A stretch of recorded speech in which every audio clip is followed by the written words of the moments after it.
நான் சொல்லணுமா?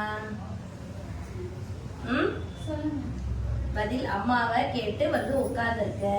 திருவேற்காடு கருமாரி தாய் தான் எனக்கு பதில் உரைக்க வேண்டும் என்று கேட்டு வந்து இங்கு அமர்ந்திருக்கிறாய். நினைச்சியா? பதில் சொல்ல அம்மாட்ட. அம்மா நினைச்சு வந்தியா இல்லையா? கருமாரி அம்மாவை நினைச்சு வந்து உட்கார்ந்தியா இல்லையா? நான் சொல்றதுக்கு தான் உட்கார்ந்துருக்கேன், நீ பதில் கொடுக்கணுமா இல்லையா? அம்மா உட்கார்ந்து உனக்கு நான் பதில் கொடுக்கறதுக்காக வந்து உட்கார்ந்துருக்கேன். அப்ப நான் கேட்கிற கேள்விக்கு நீ பதில் சொல்லணுமா இல்லையா?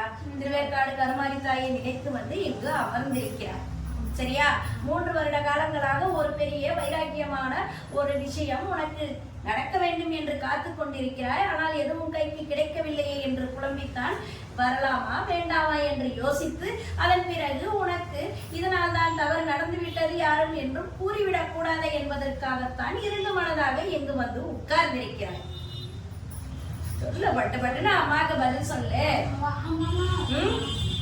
சொல்லு, பதில் சொல்லு. என்ன தெரியல?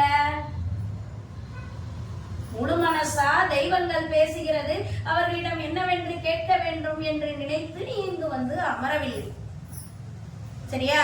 எல்லாரும் சொல்கிறார்கள், அதற்காக என்னவென்று கேட்டு விடுவோம் என்று நினைத்து தான் இங்கு வந்து அமர்ந்திருக்கிறார். உண்மைதானே? அதத்தான் அம்மா கேட்டுட்டு இருக்கேன். புரியாதது போல நீ பேசிட்டு இருக்கியே. சொல்லு. உனக்கு கேட்டார் போலே இந்த தாய்க்கும் பேச தெரியும். காரணம், தெய்வங்கள் என்பது இப்படித்தான் இருக்கும் என்று நம்பாமல், முழுமையாக தெய்வங்களை உணராமல் ஏதோ திருக்கோவிலுக்கு சென்றோம் வணங்கினோம் என்று நினைத்துத்தான் வாழ்ந்து கொண்டிருக்கிறீர்களே தவிர நம்மை மீறி ஒரு சக்தி நம்மை பார்த்து கொண்டிருக்கிறது என்று யாரும் நினைப்பதும் இல்லை, பயப்படுவதும் இல்லை. இப்படித்தான் தெய்வங்கள் என்று உணரவும் முடியவில்லை. கஷ்டங்கள் கவலைகள் ஏற்பட்டால் என்னுடைய விதி என்று கூறிக்கொண்டு தப்பித்துக் கொள்கிறீர்களே தவிர அதற்கு என்ன பரிகாரம், அதன் பிறகு நாம் எப்படி வாழ்வது என்று புரியாமல் தான் தவித்து வாழ்ந்து கொண்டிருக்கிறீர்கள். சொல்லு. உண்மைதானே? உன்னுடைய மனசுல இருக்கிறதான் அத்தா சொல்லிக்கிட்டு இருக்கேன். நிறைய ஆசைகள் உன்னுடைய சிறு வயதில் இருந்தே அடுத்தவர்களுக்கு உதவி செய்ய வேண்டும், அனைவர் மத்தியிலும் நான் தனிப்பட்டு தெரிய வேண்டும் என்று நினைத்து வைராக்கியமாக வாழ்ந்து கொண்டிருந்த உனக்கு இந்த 3 வருட காலங்களாக திசை திருப்பிய வாழ்க்கையாக வாழ்ந்து விட்டது. ஆனாலும் என்ன செய்வது, இதுதான் விதி, இப்படித்தான் பெண்ணாய் பிறந்தவர்கள் வாழ்வார்களோ என்று நினைத்துத்தான் இவ்வளவு காலங்களாக வாழ்ந்து கொண்டிருக்கிறார். சொல்லு, பதில் சொல்லு. நீ சொல்லாத.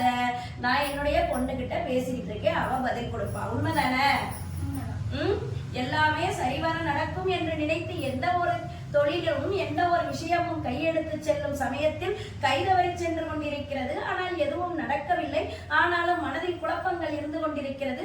மற்றவர்கள் மத்தியில் வாழ வேண்டும் என்பதற்காகத்தான் இவ்வளவு காலங்களும் நீ உயிரை பிடித்துக் கொண்டு வாழ்ந்து கொண்டிருக்கிறாய். சரியா? தாய் கேட்பதற்கு நீ பயப்படாமல் கூறலாம். அனைத்தும் அறிந்தவள் ஆதிசக்தி தாய். உனக்கு புரிய வைப்பதற்காகத்தான் இந்த தாய் பொறுமையாகவும் விவரமாகவும் உனக்கு கூறிக்கொண்டிருக்கிறார். சரியா? நிறைய மனதில் நிறைய வைராக்கியங்கள் உண்டு என்று கூறினேன், அதையும் கூறிவிடுகிறேன். தனக்கு சொந்த மனையில் அமர வேண்டும், என்னுடைய பெயரில் இருக்க வேண்டும், அதற்காக உழைக்க வேண்டும், அதன்படி அனைவரும் நல்லவர்களாக இருக்க வேண்டும். சுற்றி இருப்பவர்கள் அனைவரும் ஏன் இப்படி இருக்கிறார்கள் என்று புலம்பி புலம்பித்தான் தெய்வங்களை முழுமையாக நம்பாமல் வாழ்ந்து கொண்டிருக்கிறார். சொல்லு, பதில் சொல்லு.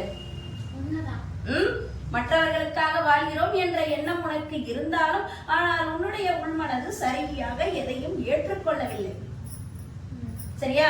அனைத்துமே பணத்தில் தான் இருக்கிறது, அப்பொழுதுதான் மதிக்கிறார்கள் என்று நினைத்து வாழ்ந்து கொண்டிருக்கிறாயே தவிர தெய்வங்களை நெருங்கினால் அனைத்தும் நமக்கு கிடைக்கும் என்ற முழுமையான நம்பிக்கையும் அதற்கான சூழ்நிலையும் உனக்கு இதுவரை அமையவில்லை.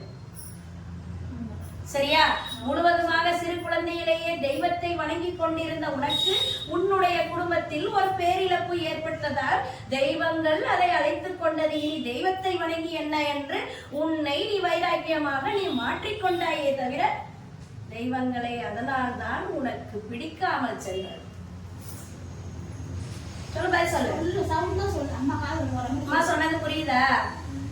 புரியுதா? சொல்லு. உண்மைதானே? உன்னுடைய பேரிழப்பு இழப்பு, உன்னை சுற்றி இருந்த சொந்த பந்தங்கள் மத்தியில் உன்னை விட்டு சென்ற ஒரு உயிர் உன்னை நிலைதடுமாற வைத்து உன்னை மறுபடியும் தெய்வத்தின் அருகில் கொண்டு செல்லவில்லை. காரணம், தெய்வங்கள் இருந்திருந்தால் எனக்கு பிடித்தமான ஒரு உறவு என்னை விட்டு சென்றிருக்காது என்று நினைத்துத்தான் மனதளவில் குழப்பத்துடன் என்ன நடந்தாலும் சரி, கை வணங்க சொன்னால் தெய்வத்தை வணங்க சொன்னால் கையெடுத்து கும்பிட்டு தெய்வங்கள் என்று உள்மனதில் வாங்கிக் கொள்ளாமல் அனைவருக்காகவும் வணங்கி அனைவருக்காகவும் வாழ்ந்து, ஆனால் உன்னுடைய உள்மனதில் இரவில் உறக்கம் இல்லாமல் நான் நினைத்தவை எதுவும் நடக்கவில்லையே, தெய்வங்கள் இருப்பது உண்மைதான் என்று உணர முடிகிறது, ஆனாலும் முழுமையாக எனக்கு எதுவும் சரிவர எனக்கு துணைக்கு யாரும் இல்லையே என்று தனிப்பட்ட முறையில் வருந்தி இருக்கிறார். அம்மா சொல்றது புரியுதா இல்லையா? அம்மா சொல்றது புரியுதா இல்லையா? உண்மைதானே? மற்றவர்களுக்காக வாழ்ந்தது போதும், உனக்காக நீ நிம்மதியாக வாழ்வதற்கான நேரம் வந்துவிட்டது. காரணம், முழுமையாக இதுதான் தெய்வம் என்று நினைத்து தினமும் விளக்கேற்றாமல் பார்த்து கொள்ளலாம். என்ன நடக்க போகிறது, ஒரு அகலில் அவ்வளவு விஷயங்கள் இருக்கிறதா என்று நினைத்துத்தான் நல்ல நாட்களில் மட்டும்தான் விளக்கேற்றி வழிபாடு செய்கிறாய். மற்ற நேரங்களில் பார்த்து கொள்ளலாம், தெய்வங்கள் இருக்கிறது என்று அனைவரும் நம்புகிறார்கள். ஆனால் எனக்கு முழுமையான மன நிம்மதியும் இப்படித்தான் தெய்வங்கள் என்று உணரும் சமயத்தில் தெய்வத்தை நான் ஏற்றுக்கொள்கிறேன் என்று நினைத்துத்தான் இவ்வளவு காலங்களும் வாழ்ந்து கொண்டிருந்தார். சொல்றது புரியுதா இல்லையா? அம்மா சொல்றது உண்மையா இல்லையா? பட்டு நீ சொல்லணுமா இல்லையா? எதை பற்றி கேட்க வந்திருக்கிறோம்? இந்த தாய் என்னை பற்றி கூறிக்கொண்டிருக்கிறாளே என்று நினைத்து நீ கவலைப்பட வேண்டியதில்லை. உனக்கு 3 மாத காலமாக எனக்கு இது அமைத்து கொடுக்க வேண்டும், நடந்தால் நன்றாக இருக்கும் நினைத்துத்தான் இப்பொழுது இங்கு வந்து அமர்ந்திருக்கிறாய். அதற்கான உத்தரவைத்தான் நீ ஆதி முதல் இப்படித்தான் வாழ்ந்திருக்கிறாய். இனிமேலும் இப்படி மாற்றிக்கொள் என்று விவரமாக உனக்கு உரைத்துக் கொண்டிருக்கிறேனே தவிர, நீ கேட்டவற்றை இந்த தாய் கொடுக்கத்தான் போகிறாள், மறைக்க மாட்டாள். சரியா? 3 மாத காலத்திற்குள் நீ கேட்டதை இந்த தாய் கொடுக்கத்தான் போகிறாள்.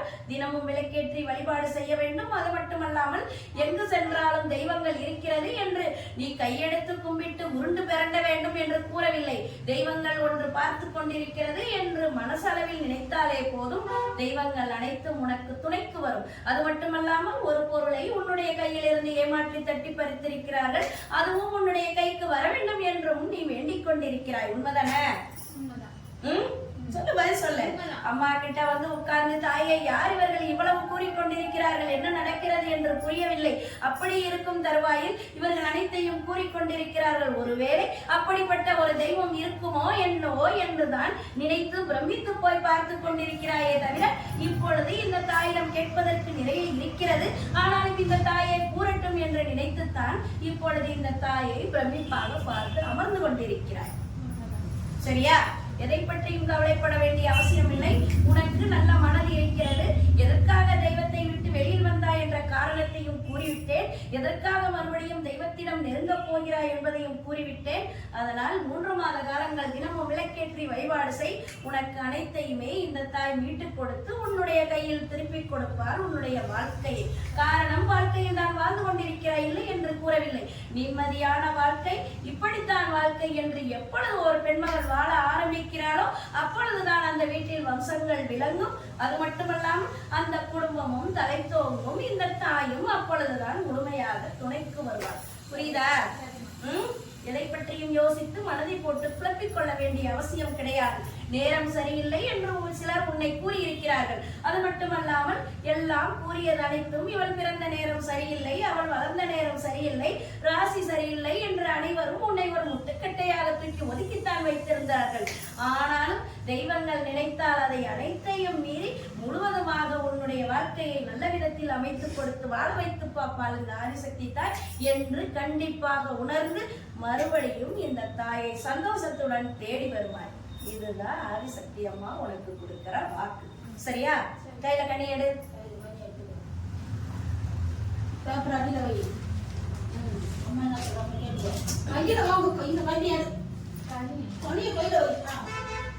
கனிய வாசல்ல மஞ்சள் துணியில கட்டணும். சரியா?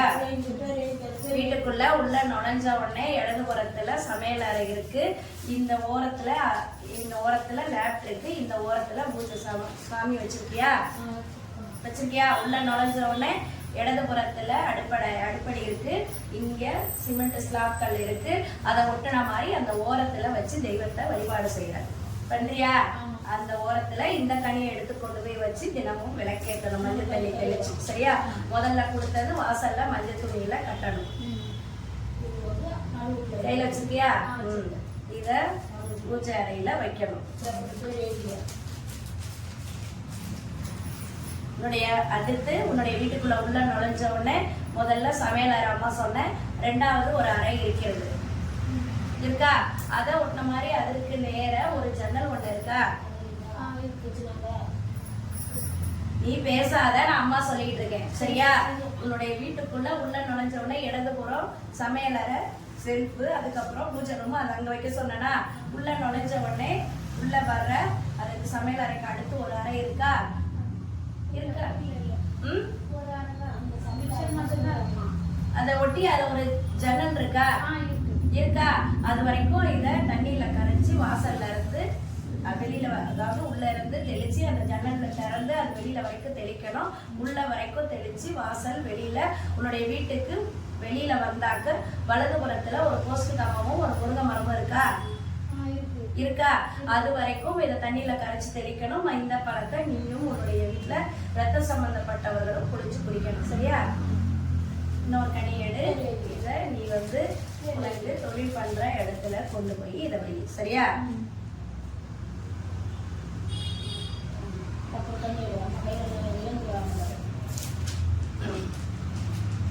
இத வச்சுக்கோ. கீழே உன்னுடைய கடையில கீழே தரை இருக்கு, கல்லு போகுது, உள்ள தண்ணி போகுதா? உனக்கு உன்னுடைய தொழில் பண்ற இடத்துல அம்மா சொல்லிட்டு இருக்கேன். கீழே தண்ணி நீரோட போகுதா?